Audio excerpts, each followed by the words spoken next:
आप देख रहे हैं टीएनपी न्यूज और मैं हूं आपके साथ फौजी। और बुलेटिन की शुरुआत करते हैं बड़ी खबर के साथ, जहां कांग्रेस जनता पार्टी के संस्थापक करेंगे भूख हड़ताल। अभिजीत दिपके आज से भूख हड़ताल पर बैठेंगे। अभिजीत दिपके ने भूख हड़ताल शुरू करने का ऐलान कर दिया है। सोनम वांगचुक के बाद अभिजीत दिपके की भूख हड़ताल का ऐलान किया है उन्होंने।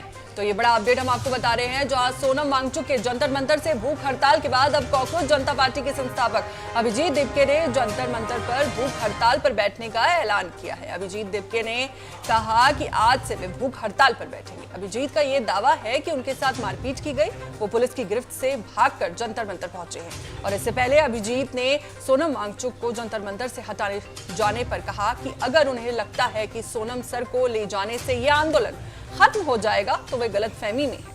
हम यही रहेंगे और 20 जुलाई को संसद तक मार्च करेंगे। लाइव तस्वीरें हम आपको दिखा रहे हैं। उन्होंने साथ ही ये भी कहा है कि अब तक हम धर्मेंद्र प्रधान के इस्तीफे की मांग कर रहे थे, लेकिन इस घृणित कृत्या के बाद अब हम पीएम नरेंद्र मोदी के इस्तीफे की मांग करेंगे। जैसा कि ये तस्वीरें हम आपको दिखा रहे हैं, अभिजीत दिपके आज से भूख हड़ताल पर बैठेंगे। अभिजीत दिपके ने भूख हड़ताल शुरू करने का ऐलान किया है और इसके साथ ही उनका यह कहना है कि सोनम वांगचुक को जंतर मंतर से हटाने जाने पर अगर उन्हें ये लगता है कि सोनम सर को ले जाने से ये आंदोलन खत्म हो जाएगा तो ये गलतफहमी है। हम यही रहेंगे और 20 जुलाई को संसद तक मार्च करेंगे। साथ ही उन्होंने ये भी कहा है कि धर्मेंद्र प्रधान के इस्तीफे की मांग कर रहे थे, लेकिन इस वाक्य के बाद अब हम पीएम नरेंद्र मोदी के इस्तीफे की मांग करेंगे।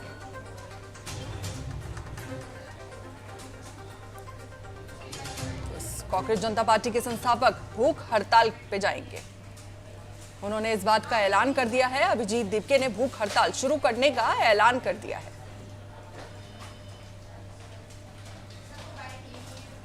सोनम वांगचुक के बाद अभिजीत दिपके की भूख हड़ताल, उन्होंने भूख हड़ताल का ऐलान कर दिया है। जैसा कि ये तस्वीरें आप देख सकते हैं, तो अभिजीत दिपके ने आज से भूख हड़ताल पर बैठ गए हैं। और साथ ही उन्होंने ये भी कहा है कि हम सिर्फ धर्मेंद्र प्रधान के इस्तीफे की बात कर रहे थे, लेकिन इस वाक्य के बाद अब पीएम का इस्तीफा चाहिए। हमारे साथ इसी खबर पर ज्यादा जानकारी के साथ जुड़ चुकी हैं संवाददाता शालू चौहान। और शालू, जैसा कि हम तस्वीरें देख रहे हैं जंतर मंतर से सोनम वांगचुक के बाद जो है अब कांग्रेस जनता पार्टी के जो संस्थापक है अभिजीत जो है वो उन्होंने भूख हड़ताल का ऐलान कर दिया है। तो क्या तस्वीरें इस वक्त निकल कर आ रही है? और साथ ही उन्होंने ये भी कहा है कि पहले तो केवल हम धर्मेंद्र प्रधान के इस्तीफे की बात कर रहे थे, लेकिन अब पीएम का इस्तीफा चाहिए। की तस्वीरें जो है हम आपको दिखाएंगे दिल्ली के जंतर मंतर पर। सोनम वांगचुक जो है उनको यहाँ से अस्पताल ले जाया गया। बात करें कांग्रेस जनता पार्टी के संस्थापक अभिजीत दिपके की, तो वो अब भूख हड़ताल पर बैठे। लेकिन आप इस जंतर मंतर की तस्वीरें देखें कि 2 दिन पहले क्या थी, 1 दिन पहले क्या थी, और आज इस जंतर मंतर की तस्वीर जब से सोनम वांगचुक को यहाँ से अस्पताल पहुंचाया गया, तब से जैसे जैसे दिन बढ़ता जा रहा है वैसे वैसे लोगों को पता चल रहा है ये जंतर मंतर सच भरा हुआ। और यहाँ पर लोगों का आना जो है वो लगातार जारी है। अलग अलग राज्य से जैसे जैसे लोगों को पता चल रहा है कि सोनम वांगचुक को यहाँ से अस्पताल ले जाया गया, उसके बाद लगातार ये जंतर मंतर पर भीड़ जो है वो बढ़ती जा रही है। तमाम पार्टियां जो है वो भी यहाँ पर पहुंच रही है। हालांकि अगर बात करें अभिजीत दिपके की, तो वो ये कहते हुए नजर आ रहे हैं कि किसी भी पार्टी का कोई भी नेता यहाँ पर आए तो सभी के बीच पहुंचे, क्योंकि यहाँ का माहौल खराब हो रहा है। वो ये भी कहते हुए नजर आए। साथ ही अगर बात करें कई पार्टियों के नेता यहाँ पर पहुंच रहे और लगातार ये कहते हुए नजर आ रहे हैं कि सोनम वांगचुक को अगर अस्पताल में भर्ती कराने से लगता है सरकार को कि ये विरोध प्रदर्शन खत्म हो जाएगा, तो ये विरोध प्रदर्शन खत्म होने वाला नहीं है। जी बिल्कुल बिल्कुल, जैसा कि उन्होंने ये कहा है, अभिजीत साफ कहते हुए ये नजर आ रहे हैं कि अगर ये लग रहा है कि सोनम सर को ले जाने से जो है ये आंदोलन खत्म हो जाएगा तो ये बहुत बड़ी गलतफहमी है। और अगर हम सोनम वांगचुक जी के जैसा कि उनको सफदरजंग अस्पताल ले जाया गया है, तो अगर उनके हेल्थ पर क्या अपडेट है अभी आपके पास? देखिए, अगर मैं हेल्थ की अपडेट की बात करें तो ये बताया जा रहा है कि उनका वजन जो है वो कम हुआ है, क्योंकि देखा जाता है अक्सर गर्मी का मौसम है और ऐसे में अगर हम एक दिन भी कुछ नहीं खाते पीते हैं तो डिहाइड्रेशन हो जाता है। हालांकि अगर हेल्थ अपडेट की बात करें तो ठीक है, लेकिन डॉक्टर ने ये कहा है कि रूटीन चेकअप का ध्यान रखना बहुत ही जरूरी है और रूटीन चेकअप जो है वो लगातार जारी है। साथ ही उन्होंने कहा कि लगातार इनको डॉक्टर्स की देख रेख में रखना बहुत जरूरी है। सब दर्शन की बात करें तो वहाँ पर भी पुलिस प्रशासन को लगा दिया गया। अगर हम धर्मेंद्र प्रधान की बात करें तो उनकी आवाज के बाहर भी पुलिस प्रशासन जो है वो बढ़ा दिया गया। अगर दिल्ली के जंतर मंतर की बात करें तो यहाँ पर देखिए तस्वीरें, बैरिकेडिंग जो है उनकी उनको पूरी तरीके से और बढ़ा दिया गया है। और यहाँ पर जिस तरीके से देखा गया सुरक्षा को वो भी कड़ी कर दिया गया। यहाँ पर तमाम पुलिस फोर्स बल जो है वो तैनात कर दिया गया। यही आपसे चालू जानना चाह रही थी कि जिस तरीके से ये आंदोलन जो है बढ़ता हुआ जा रहा है, एक तरफ सोनम वांगचुक को जो है सफदरजंग अस्पताल में भर्ती करा दिया गया है उनकी हेल्थ को देखते हुए, दूसरी जगह सीजेपी के जो संस्थापक है उन्होंने जो है भूख हड़ताल का और इस आंदोलन को आगे बढ़ाने का ऐलान कर दिया है। तो इस पूरे वाक्य को देखते हुए सुरक्षा के क्या इंतजाम किए गए हैं? देखिए बिल्कुल सुरक्षा की अगर हम बात करें तो लगातार ये तस्वीरें जो है वो आप देख सकते हैं, साफ नजर आ रही है। सुरक्षा के इंतजाम यहाँ पर पुलिस बल जो है वो बढ़ा दिया गया है। साथ ही जिस तरीके से बैरिकेडिंग कल लगाई गई थी, ये सीधे रास्ता था, यहाँ से मीडिया हो या आम जन जो भी आ रहे थे उनके आने जाने का रास्ता खुला था। लेकिन फिलहाल इसको पूरी तरीके से बंद कर दिया गया। रास्ता जो है वो दूसरी साइड से कर दिया गया और चेकिंग जो है वो लगातार जिस दिन से यहाँ पर कांग्रेस जनता पार्टी का विरोध प्रदर्शन चल रहा है तब से लगातार चेकिंग करके ही हर एक व्यक्ति को अंदर आने दिया जाता है, चाहे वो मीडिया का कर्मी हो, चाहे पुलिस का कर्मी हो। कोई भी व्यक्ति अगर बाहर से अंदर आता है तो उनको यहाँ पर महिला पुलिस कर्मी महिलाओं के लिए चेकिंग के लिए और पुलिस जो है वो यहाँ पर लगी हुई लगातार। लेकिन लगातार यही अब इस मंच से जो अभिजीत दीपिका है वो कहते हुए नजर आ रहे हैं कि जब तक हम धर्मेंद्र प्रधान का इस्तीफा नहीं ले लेते तब तक ये विरोध प्रदर्शन लगातार जारी रहेगा। हालांकि अगर विपक्ष की बात करें, विपक्ष के तमाम पार्टियां ये भी आरोप लगाती हुई नजर आई है कि जो सोनम वांगचुक है उनको यहाँ से जबरदस्ती उठा करके ले गए हैं। लेकिन अगर हम बात करें पुलिस प्रशासन की, वो ये कहती हुई नजर आ रही है कि हम दिल्ली हाई कोर्ट के ऑर्डर के बाद ही उनको यहाँ से उठाकर ले गए, क्योंकि ये कहा गया है कि उनकी जान पान से खतरा इसलिए है क्योंकि जब कुछ खाएंगे जब कुछ खाएंगे नहीं तो उनकी सेहत पर काफी असर पड़ रहा है और जिसकी देख ठीक है शालू, आपका बहुत बहुत शुक्रिया, आप नजर बनाकर रखें। और इसी बीच सीधे रुख करेंगे बुलंदशहर का, जहां सीएम योगी आदित्यनाथ क्या कुछ कह रहे हैं, आइए आपको सुनाते हैं। तो मां गंगा का सानिध्य पाते पाते अब प्रयागराज तक 5 घंटे में पहुंच जाएंगे। मेरे सामने मंच पर उपस्थित हमारे सभी माननीय जनप्रतिनिधियों ने प्रस्ताव रखा कि यह देश के सबसे बड़े एयरपोर्ट के साथ भी गंगा एक्सप्रेसवे को मिलाना चाहिए। हमने उसकी स्वीकृति भी दी और बुलंदशहर से लिंक एक्सप्रेसवे जेवर एयरपोर्ट को जोड़ने के लिए फिर मेरे पास यहां के माननीय विधायक और माननीय सांसदों ने कहा कि इसमें किसानों का मुआवजा बढ़ना चाहिए। हमने कहा वह भी स्वीकृत करेंगे और मुझे आज बताते हुए प्रसन्नता है, हमारा अन्नदाता किसान भी खुशहाल है। कनेक्टिविटी जुड़ने से एक नए औद्योगिकीकरण के युग में हमारा बुलंदशहर जाएगा और रोजगार का सृजन भी होगा। बहनों और भाइयों, जेवर इंटरनेशनल एयरपोर्ट प्रारंभ हो चुका है। ये जेवर एयरपोर्ट पश्चिमी उत्तर प्रदेश की समृद्धि के साथ साथ भारत की समृद्धि का एक आधार बनने वाला है।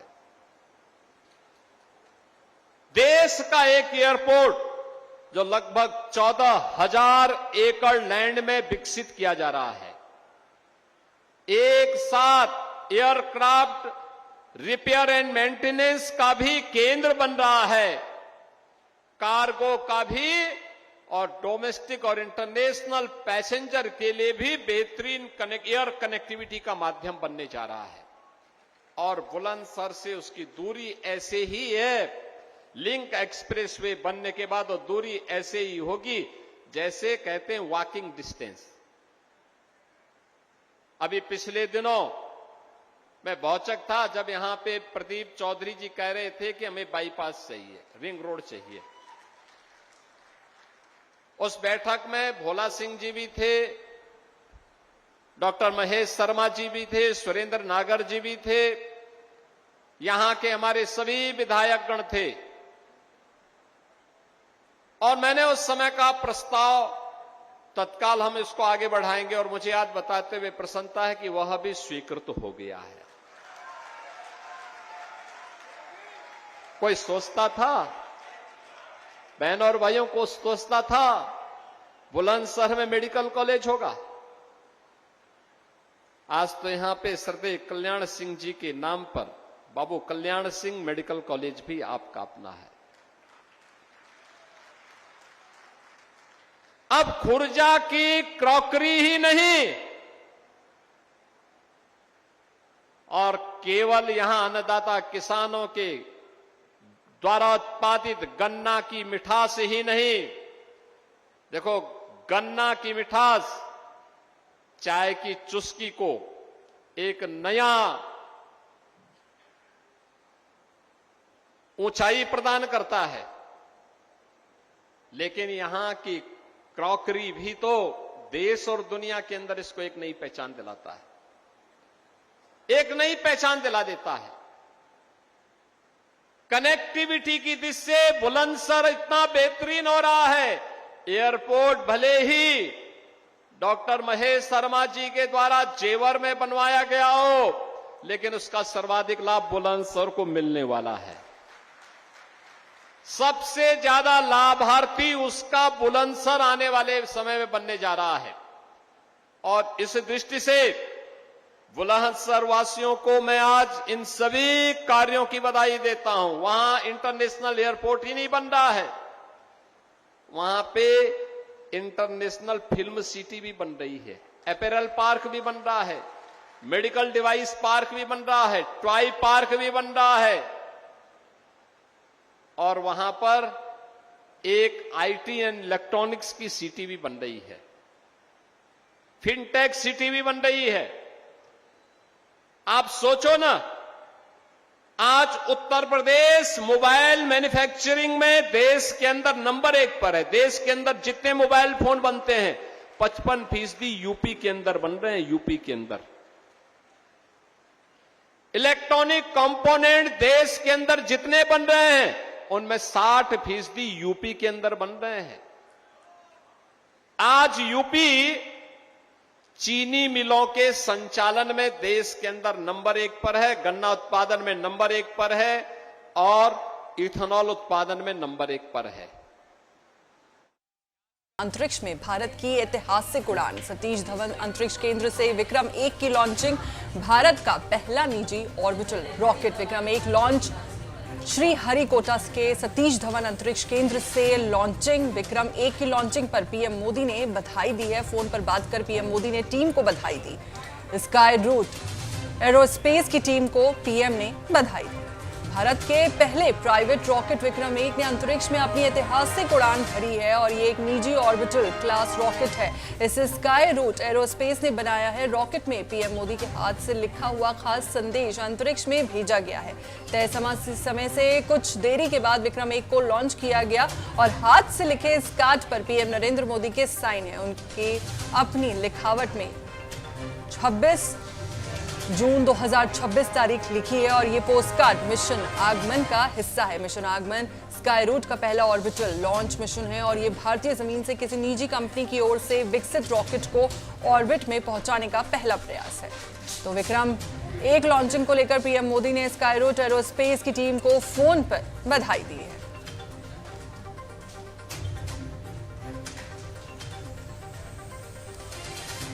स्काई रूट एरोस्पेस की टीम को पीएम ने बधाई दी है। ये बड़ा अपडेट हम आपको बता रहे हैं। अंतरिक्ष में भारत की ऐतिहासिक उड़ान, सतीश धवन अंतरिक्ष केंद्र से विक्रम 1 की लॉन्चिंग। तो मिशन आगमन स्काई रूट का पहला ऑर्बिटल लॉन्च मिशन है और ये भारतीय जमीन से किसी निजी कंपनी की ओर से विकसित रॉकेट को ऑर्बिट में पहुंचाने का पहला प्रयास है।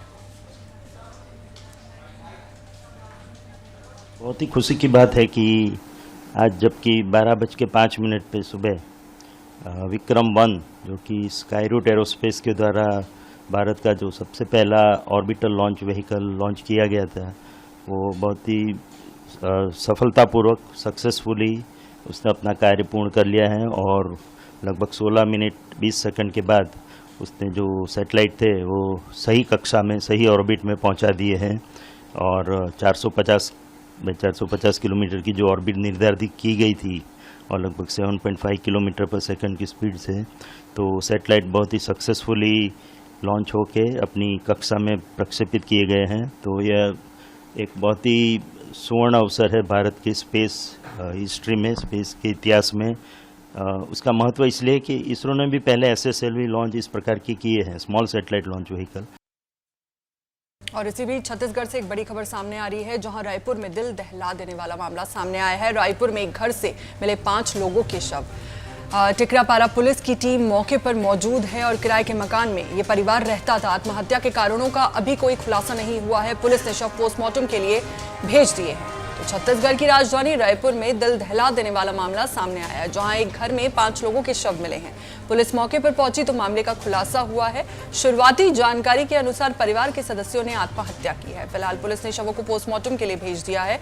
और आपको बता दें कि मामला टिकरापारा थाना क्षेत्र के संजय नगर स्थित मस्जिद के पास का है। प्रारंभिक जानकारी के अनुसार परिवार के सभी सदस्यों ने जहर खाकर आत्महत्या की है। मृतकों में परिवारों के मुखिया साजिद अली, उनकी पत्नी, 2 बेटियां और 1 बेटा शामिल है। वहीं घटना की सूचना मिलते ही टिकरापारा थाना पुलिस मौके पर पहुंच गई और पूरे घर को सील कर दिया है। और फिलहाल मामले की जांच के लिए FSL की टीम को बुलाया गया है। FSL की टीम घटनास्थल से साक्ष्य जुटाने में जुटी हुई है।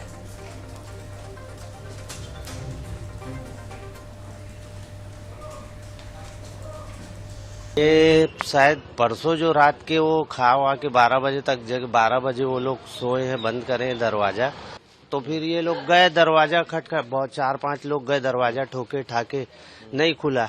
उसके बाद ये अपने चाचा जी को बुलवाए और चाचा जी ने पुलिस को खबर की। पुलिस गाड़ी आई। जब ये सब खुलासा हुआ है, फॉरेंसिक रिपोर्ट, फॉरेंसिक वाले आने के बाद ये सब पता चला। 5 लोग थे, 2 लड़कियां थी बच्ची, 1 लड़का, पति पत्नी, ये 5 लोग थे। और मेरे को लगता है ये कोई छोटा मोटा लेन देन का बात नहीं है। 25-50 हजार में कोई अपने परिवार को मारता नहीं है। ये कुछ लंबा ही लेन देन का मामला, उसको पड़तालित किया गया है, तरीके से पड़तालित। हमारे साथ इसी खबर पर ज्यादा जानकारी के साथ जुड़ चुके हैं छत्तीसगढ़ स्टेट हेड अमर सदाना। अमर, ये जो पूरा मामला सामने आया है कि एक ही परिवार के जो है 5 लोगों ने जो है आत्महत्या की है, तो देखिए सबसे पहले तो यही जानना चाहेंगे कि इस टाइम जैसे कि कहा जा रहा है कि FSL की टीम भी जो है घटनास्थल पर मौजूद है, तो क्या कोई सुसाइड नोट भी मिला है मौके से? आखिर ये क्यों हुआ है? जो वहाँ के जो लोग हैं उनका क्या कहना है इस पूरे मामले पर? बिल्कुल, छत्तीसगढ़ की राजधानी रायपुर से दिल दहला देने वाली वारदात सामने आई है, क्योंकि जिसमें टिकरापारा थाना क्षेत्र में एक ही घर में 5 लोगों की लाशें मिली। ये बताया जा रहा है कि कर्ज के तनाव के चलते जो परिवार है वो सामूहिक आत्महत्या कर ली है। ये जो आत्महत्या जिन्होंने जहर मिलाकर पिलाई, पति वो खुद जो है बैटरी, जो पुराना बैटरी के कारोबार में का काम करता था, और पत्नी और 3 बच्चों को खाने में जहर दे दिया। उसके बाद खुद जो है फांसी के फंदक पर लटक कर जो है अपनी जान दे दी। ये जो पूरा मामला है टिकरापारा थाना क्षेत्र के संजय नगर का जो मदनी चौक है उस इलाके का पूरा मामला है। जानकारी के मुताबिक ये भी बात सामने आ रही है कि जो पुरानी बैटरी है उसकी खरीदी बिक्री का कारोबार करता था यह, और करीब 8 महीना पहले सैयद उमेर अली के मकान में अपने पुराने परिवार के साथ किराए में रहता था। और साजिद अली पिछले कुछ महीने से कर्ज के कारण बेहद परेशान थे। इसी से तंग आकर उमेर अली ने यह खौफनाक कदम उठाया है। उसने पहले खाने में जहर मिलाकर पत्नी और बच्चे को खिलाया, जिससे उसकी मौत हो गई। उसके बाद उसने खुद फांसी लगाकर आत्महत्या कर ली। इसका पता चला तो दिन से ही घर में कोई बाहर नहीं निकला दिन भर, इसलिए पड़ोसी को शक हुआ, आवाज भी लगाया गया लेकिन जवाब नहीं मिला। तो जो है सड़न की बदबू जैसे स्थिति उत्पन्न हुई। उसके बाद फिर जो पुलिस को सूचना दी गई, पड़ोसियों के द्वारा पुलिस और फॉरेंसिक टीम की जांच पहुंची वहां पर, और दरवाजा तोड़कर घर के अंदर घुसी और चारों जो लाशें हैं उसको नीचे, और पति की लाश फंदे से लटकी हुई थी, उसको फिलहाल पुलिस ने शवों को जो पोस्टमार्टम के लिए भेज दिया है। प्राथमिक जांच में जो है 4 लोगों ने जहर मतलब शरीर में। चलिए ठीक है अमर, बहुत बहुत शुक्रिया आपका हमारे साथ जुड़ने के लिए और तमाम जानकारी साझा करने के लिए। और इसी के साथ फिलहाल इस बुलेटिन में मेरे साथ इतना ही। देश और दुनिया की तमाम खबरों के लिए जुड़े रहिए TNP न्यूज़ के साथ। नमस्कार।